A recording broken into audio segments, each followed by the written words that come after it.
Guys, I can't enjoy one fucking show. I mean, I got spoiled something. I'm not gonna spoil you guys because if you've seen it on social media, if you've seen it on the internet, you've seen it on the internet about this show. But we have a whole episode named after Nacho Vargas, who we just got introduced. Welcome, guys. You know, we got Better Call Saul, the third episode. I feel like we're gonna zoom through this series. I'm gonna watch it a lot during college. We're probably gonna be able to get to we might honestly be able to finish the season by the time I leave for college. I'm not really sure yet, but so yeah, we're gonna go through the plot. We're gonna go through the reception, and then after this, we're gonna talk about GoldenEye, the James Bond movie from '95. I watched that movie last night. But yeah, so in a flashback to 1992, 10 years before this story, Chuck meets Jimmy in the Cook County Jail, where Jimmy is incarcerated for an offense that can result in him having to register as a sex offender. So when you're first watching the scene, you're like, oh my god, he did some con shit. No, it's some sexual shit that he did, I guess. Jimmy pleads with Chuck to help get the charges dismissed. I mean, Jimmy at the time, probably being as naive as he was probably just thought the lawyer, that it was his brother, could just get the charges erased.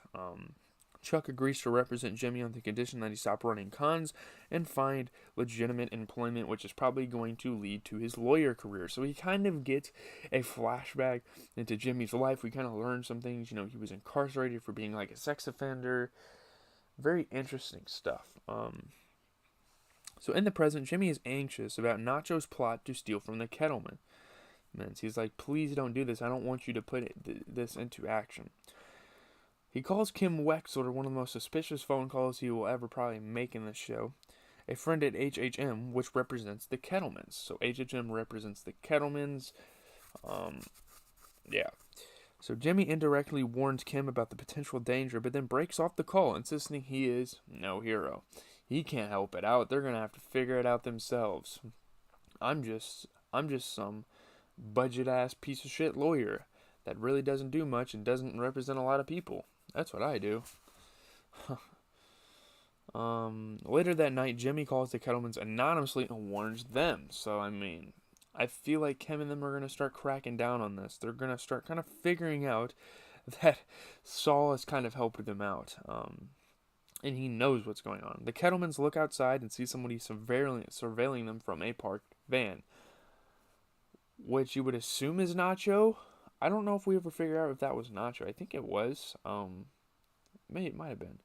The next morning, Kim tells Jimmy that something has happened to the Kettlemans, literally the night before it happened. So he's looking like really bad here. He rushes to their house to find it surrounded by police and finds out the entire Kettleman family is missing. So he didn't warn them fast, or maybe he did warn them fast enough. But yeah. Believing Nacho has kidnapped them, Jimmy tries unsuccessfully to reach him by phone. So he kind of leaves the crime scene to run off and be like, Nacho, did you really do this? I'm connected to Kim, and she's like connected to the Kettlemans. I could be in huge fucking trouble here. I could be put in fucking prison for this. Jimmy is picked up by the police, who tell him they have arrested Nacho and that he has requested Jimmy as his lawyer. He's like, oh, you're the lawyer? We're not arresting you. We just need you to talk to Nacho, you know?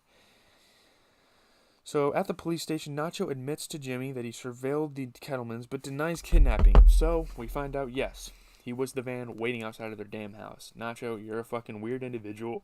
You're connected with Tuco. So, yeah. He didn't kidnap him. Nacho warns Jimmy that if he does not get the charges dropped, Nacho will have him killed. He obviously has connections, so he's putting Jimmy's life on the line. He's like, man, if you don't get me out of this situation, I'm fucking killing you. You're a terrible lawyer. I'm going to be in jail, and Tuco's going to be stomping your head out or something. Jimmy is unsuccessful at persuading the police to release Nacho, but convinces Kim to take him to the Kettleman house so he can investigate and kind of clear up some air, because he knows what their verdict is on the situation is not right. They think that Nacho kidnapped them, but, I mean, Jimmy said it himself. What if they kidnapped themselves? Jimmy notices some inconsistencies, such as a missing child's doll, and theorizes that the Kettlemans staged their kidnapping, and indeed, they kidnapped themselves, and they went out and hid. Jimmy tells Kim, who warned the Kettlemans about Nacho, which probably drove them into hiding.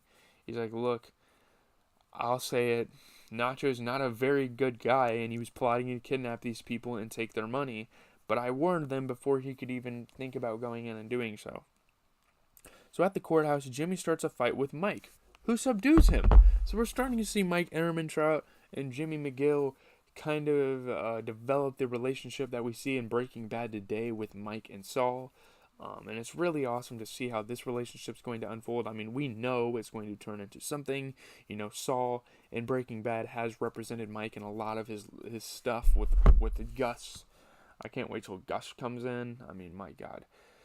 So the police ask Mike to press assault charges so they can leverage Jimmy to testify against Nacho, but Mike refuses. He's like, I believe the guy. Just let him go. You know. He suggests to Jimmy that Jimmy's theory about the Kettleman's disappearance is correct. He's like, I was a police officer once. Yeah. So Mike then recounts a similar case he investigated as a Philadelphia police officer. So obviously we knew from Breaking Bad that he was a former police officer. Now we're like getting a story from him being a police officer. And I wish this... I hope we get some flashback from this, because I really want to see Mike in police action. I think that's something that's like absolutely necessary. Yeah.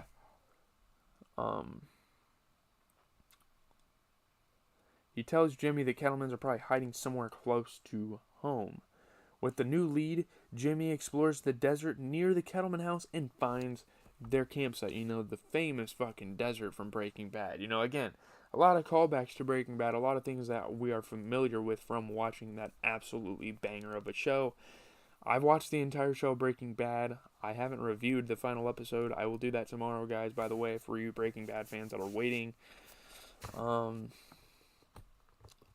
He confronts the Kettlemans, gets into a struggle with them, and inadvertently discovers their stolen money. So they're kind of fighting over the bag. It's kind of a weird environment, you know. They're like playing patty cake and singing all sorts of nursery rhymes after escaping and stealing the money. Maybe they're just trying to comfort the kids. But he comes in, they're like tug-of-warring the bag, it rips open, and all their money falls on the floor. And that's kind of where we are left off. And I'm kind of excited. It's pretty cool. Pretty cool looking case here. You know, I'm not a big fan of Law and Order lawyer shows, but when a character like Jimmy McGill is involved, my God, Bob Odenkirk plays him so well. People liked the episode. Overall, this was yet another strong entry in the show. Great shots of New Mexico, plenty of humor, and a little bit of mystery all kept this one humming from start to finish. 4 out of 5 on Telegraph. Better Call Saul has hit the ground running and already became one of the best shows on TV, even if it's not on TV in the traditional sense. A worthy prequel to Breaking Bad, perhaps lightning can strike twice in the same place after all. 8.5 out of 10 on IGN. Better Call Saul continues to settle into itself as Jimmy McGill's will to do the right thing is tested. The Guardian liked the episode. I like that the episode began to examine Jimmy's relationships with Chuck and Kim, who you really get the sense that she's fond of him against her better judgment. 100% on Rotten Tomatoes, fresh rating. So people really like this show. I don't have a lot to say. I know this is a really short review, but I think most of these are going to be short reviews until we get into the bigger episodes. But I'm out. Have a good rest of your